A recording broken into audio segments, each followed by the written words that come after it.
अजीजा ने गिरामी, मेरी बातों का खुलासा सिर्फ और सिर्फ यह है कि मैं अपने नौजवानों के अंदर से वो बातें निकालना चाहता हूं जो आज दुनिया लोगों के जहन में डालने की कोशिश कर रही है। इसके बाद और सख्त मामलात आने वाले हैं, और सख्त मामलात आने वाले हैं। ये मस्जिदों की पिक्स दिखाएंगे, मस्जिदों के फोटो दिखाएंगे और उसके बाद दहशतगर्दी को दिखाएंगे। मस्जिदों से ये काम होते हैं। क्यों ये सब चीजें करते हैं मालूम? इनको भी मालूम है मस्जिदों में सिर्फ अल्लाह की इबादत होती है, यहाँ झुकते हैं, बात अपने रब की करते हैं, सबको मालूम है। लेकिन वो सिर्फ और सिर्फ तुम्हारे दिलों में ये डालना चाहते हैं कि तुम कभी कभार गिल्टी फील करो, अपने आप को कमजोर समझो। मुसलमान होना मेरी गलती थी, मुसलमान होना मेरा गुनाह था, ये तुमको बावर कराना चाहते हैं। मुआज़ल्लाह, कभी ना आने देना। और इंशाअल्लाह उल अजीज मैं ये सब चीजें बोलता रहूंगा, चाहे ये पूरी मीडिया मिल करके हमारे बच्चों को वरगलाने की कोशिश करे। मेरे रब की ज़ात से मुझे यकीन है, मैं साल में एक बार कहूंगा इंशाअल्लाह ये नौजवानों के दिलों से खौफ निकलेगा, निकलेगा, खौफ निकलेगा। आप अपने फख्र के साथ इस्लाम से वाबस्ता रहेंगे, इसलिए कि मैं किसी मुजरिम दीन से ताल्लुक नहीं रखता, मैं किसी पापी दीन से ताल्लुक नहीं रखता, बल्कि मैं उस दीन से वाबस्ता हूँ जहाँ रसूल करीम सल्लल्लाहु तआला अलैहि वसल्लम ने हमें यह सिखाया है कि अगर सिद्दीक़ अकबर के पास एक यहूदी औरत दरखास्त लेकर के आती है, मुझे मदीना सेफ नहीं लग रहा, मुझे यमन जाने दो, यहूदी थी, सिद्दीक़ अकबर के पास उसने दरखास्त दी। हजरत अबू बकर सिद्दीक ने ऊँटनी मंगवाई, 2 सहाबा, जवान सहाबा से कहा इसको यमन तक छोड़ाओ। किसकी औरत थी? हमारी नहीं, यहूदी औरत थी। अब उसी यहूदी औरत से सुनो ये 2 नौजवान कैसे लेकर के गए, यमन तक छोड़ने के लिए गए। वो औरत यमन पहुंची तो वहां जाकर के उसका अलग ही मामला था। ये दोनों नौजवानों के बारे में वो बताती है, सारे लोगों को जमा करके, मैं समझती थी कि मदीना सेफ नहीं है, सारे मुसलमान जमा हो गए, अब यहाँ पर सब मुसलमान भर गए। लेकिन मैंने ये 2 नौजवानों को देखा, मदीने से लेकर यमन तक ये मेरे साथ आए, लेकिन एक बार भी इन्होंने सर उठाकर मेरी तरफ देखा नहीं। जब कभी कोई चौकी आती, चेकिंग पॉइंट आता था, सहाबा होते थे, तो ये दोनों नौजवान आगे बढ़ करके कहते सिद्दीक़ अकबर खलीफतुल मुस्लिमीन का भेजा हुआ मुसाफिर है, दरवाजा खोल दिया जाए और आगे जाने की इजाजत दी जाए। वो जो पुलिस खड़ी होती थी सिद्दीक़ अकबर की, वो तक ऊपर नहीं देखते थे, इसलिए कि मदीने से कोई यहूदी औरत को छोड़ने के लिए यमन जा रहा है, 1-2 सहाबा का काफिला। उस दिन वो औरत कहती है यमन में सबको जमा करके, ऐ लोगों मैं आई तो थी मदीना सेफ नहीं समझ करके, सब तुम गवाह हो जाओ, मैं इस्लाम में जाती हूँ वहीं सेफ्टी लग रही है। हमें वो मुआशरा मेरे रसूल ने अता किया है। रसूल करीम सल्लल्लाहु तआला अलैहि वसल्लम ने गिरतों को संभाला है, उठाया है, एक मुकद्दस मुआशरा हमें दिया है। सूद का खात्मा मेरे आका ने किया, और वो भी अरफात के मैदान में खड़े होकर के हुजूर ने फरमाया ये सूद की जहालत में अपने पैरों से रौंदता हूँ। मेरे आका ने क्या फरमाया? सूद को मैं रौंदता हूँ, जिसको आज अलग अलग नाम दे रहे होंगे, बड्डी कहो, ब्याज कहो, ये हुजूर अकरम ने मना फरमा दिया, रसूल करीम सल्लल्लाहु अलैहि वसल्लम ने। और आज ये तरक्की याफ्ता दुनिया जिसको आज कह रहे हैं, चाहे वो अमेरिका हो, इजराइल हो, यूरोप हो, ये सब के सब आज सूदी निजाम पर चल रहे हैं, पूरा का पूरा। इनके यहाँ क्रेडिट का जो सिस्टम है, सूद का जो निजाम है, पूरी दुनिया को सूद खिला रहे हैं आज। सारी बैंकों का निजाम इन्होंने सूदी बनाकर रखा है। क्या ये जोर जबरदस्ती नहीं है?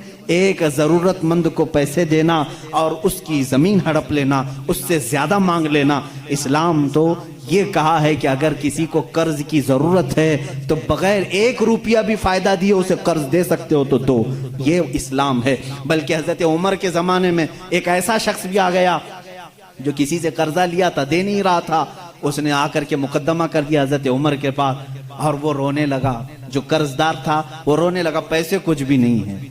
मदीने वाले ने मुकदमा कर दिया कि ये बाहर का आदमी है, मुझसे कर्जा लिया, बाहर का आदमी है, मदीने का नहीं। हजरत उमर ने कहा पैसे वापस कर रहा है या क्या करेगा? कहा मैं अपने गांव जाकर के लेके आ सकता हूँ, मेरे पास तो नहीं है। कहा तू गांव जाकर वापस आएगा, क्या गारंटी? यहाँ भी बैंकें गारंटी लेती है ना।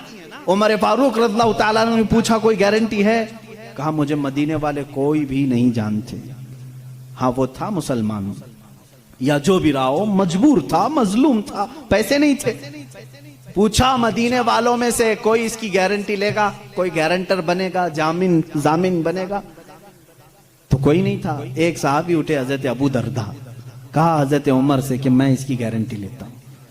कहा कितने दिन की? कहा उस शख्स से पूछा गया कब तक आएगा? कहा 2 दिन में आऊंगा। हजरत उमर ने कहा अबू दरदा तुम नहीं पहचानते इसको, अगर ये 2 दिन बाद नहीं आया तो तुझे जेल में डालेंगे, तैयार है? कहा ठीक है तैयार है। वो चला गया। 2 दिन गुजर गए, फिर अदालत लगी। वो जिसका कर्ज था वो भी आया था, अबू दरदा भी आए हुए हैं। थोड़ी देर गुजरी, मगरिब का वक्त हुआ, वो शख्स आ गया, पैसे लेकर के आया हजरत उमर के पास। कहा बड़ा एहसान आपका, आपने 2 दिन का टाइम दिया, मैं अपना कर्ज लेकर के वापस आ गया हूं। थोड़ा सा कर्ज था, उस पर इंटरेस्ट नहीं, जितना लिया था उतना लाकर दिया, मामला खत्म हुआ। लेकिन अचानक जानते मामला बदल गया।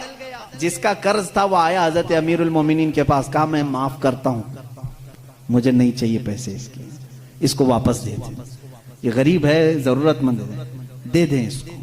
हजरत उमर ने कहा यही बात 2 दिन पहले क्यों नहीं की? वो गया गांव जाकर के लेके आया, आज तुम इसको माफ कर रहे हो? कहा अमीरुल मोमिनीन से। अमीरुल मोमिनीन मैं घर गया तो उसके बाद मुझे ऐसा लगा दिल में कि एक मजबूर जो कर्ज में फंसा हुआ है, अगर मैं आज माफ नहीं करता तो कहीं दुनिया ये ताना ना दे दे कि मोहम्मद के गुलाम माफ नहीं करते।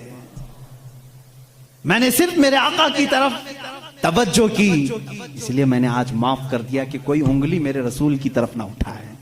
हजरत अबू दरदा उसी वक्त खड़े थे। कहा हजरत अमीरुल मोमिनीन ने तुम पहचानते भी नहीं थे, कैसे इसकी गारंटी ले ली? उन्होंने भी यही कहा अमीरुल मोमिनीन देखा मजमा सन्नाटा है, कोई नहीं उठ रहा, मैं सिर्फ इसलिए उठा कि बाद में दुनिया ये ना कहे कि मोहम्मद के गुलामों में दोस्ती यारी भी खत्म हो चुकी है, मदद करने का जज्बा ही खत्म हो गया है, इसीलिए मैं खड़ा हो गया कि जानता हूं या नहीं जानता हूं मैं मदद के लिए खड़ा तो हो जाऊं, कहीं मेरे नबी को कोई ये ना कहते। वो शख्स जो कर्जा लेकर के आया अमीरुल मोमिनीन ने उससे पूछा आखिर तू गया था, जा सकता था, गायब हो गया, तुझे कौन पकड़ने आता? उसने कहा अमीरुल मोमिनीन 2 दिन से इसी बेचैनी में था, चाहता तो भाग जाता, इसीलिए लौट आया कि बाद में दुनिया ना ये ना कहे कि मोहम्मद के गुलाम वादा खिलाफी करते हैं, गद्दार ना कहें रसूल के गुलामों को, इसलिए हम लौटाए। मेरे नबी ने वो इस्लाम दिया है, सूद के निजाम को खत्म फरमाया है। और हुजूर सल्लल्लाहु अलैहि वसल्लम ने फरमाया जोर जबरदस्ती किसी पर नहीं। हमारे यहाँ किसी काले पर किसी गोरे को फजीलत नहीं, किसी लंबे को किसी नाटे पर फजीलत नहीं, किसी भी बड़े आदमी को अमीर को गरीब पर फजीलत नहीं, बल्कि हमारे यहाँ फजीलत अगर है किसी को सिर्फ तकवा और परहेजगारी पर है। आज जो इस्लाम पर भौंकते हैं वो अपनी जमीन नहीं संभाल पा रहे हैं। अमेरिका में काले गोरे की लड़ाई आज भी चल रही है, आज भी चल रही है। राइट्स इतने हैं, गोरे कालों को मार रहे हैं, काले गोरों को मार रहे हैं। तुम 14 सदियों के बाद इस तरक्की याफ्ता जमाने में काले गोरे का फर्क नहीं मिटा सके, वो हबीबे कायनात सल्लल्लाहु अलैहि वसल्लम 14 सदियों पहले ही निहायती हबशा के रहने वाले काले लोगों में से एक बिलाल को खाने काबा की छत पर चढ़ाया और दुनिया को यह बताया कि वाबस्तगी अगर नबी के गुलामी की हो जाए, रसूल के दामन से कोई वाबस्ता हो जाए तो उसका मकाम सिर्फ ये कालीन फर्श नहीं बल्कि काबा की छत भी उसके कदमों के नीचे होती। उमर हजरत बिलाल हबशी को हुजूर ने चढ़ाया कि नहीं चढ़ाया? फतेह मक्का के दिन हजरत अबू बकर थे, हजरत उमर थे, हजरत उस्मान थे, हजरत अली थे रज़वानुल्लाह अलैहिम अजमाइन, इनमें से किसी को खड़े करके कहते चढ़ो ऊपर अजान दे दो ना। हजरत बिलाल को क्यों कहा? पूरी दुनिया को ये बताने के लिए अमीरी गरीबी गुलाम आका का फर्क इस्लाम ने मिटा दिया। अब आका वो होगा जो रसूल का गुलाम होगा। अजीजा ने गिरामी वखार, इस्लाम उस दीन को कहते हैं जिसमें ऊंच नीच का फर्क नहीं, जहां अमीरी गरीबी ये सारे सिस्टम नहीं। ये कास्टिज्म कहां से? इस्लाम में नहीं। अगर तुम बिरादरी के फर्क करते हो तो ये जिहालत है।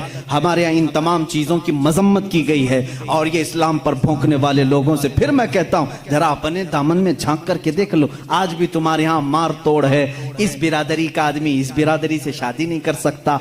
अरे राजस्थान में आज भी है, छोटी बिरादरी वालों को अगर वो आकर के पानी के गिलास को हाथ भी लगा दिए तो उनका गिलास तोड़ दिया जाता है। आज भी है, दलित लोगों के साथ आज भी ये नाइंसाफी है। हिंदुस्तान की बात कर रहा हूं।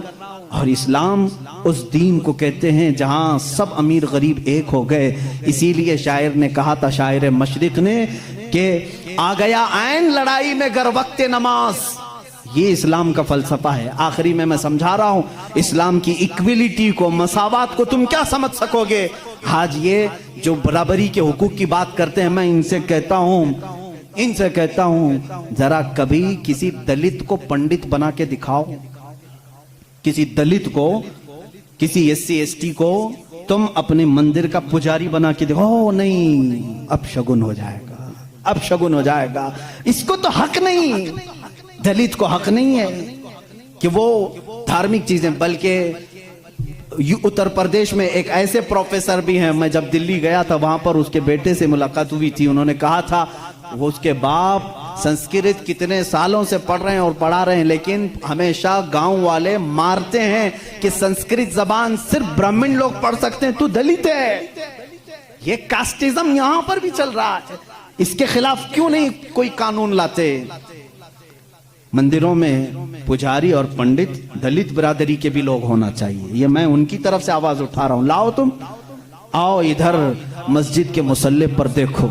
मस्जिद के मुसल्ले के लिए कहीं पर भी ये शर्त नहीं खान होना चाहिए, पठान होना चाहिए, बल्कि यहाँ पर शर्त ये है हाफिज कुरान हो, बस वो हमारे सरों के लिए इमाम है, वो हमारी नमाजों का इमाम है। अगर इल्म दीन मुस्तफ़ा है, वो हमारे नमाजों का इमाम है।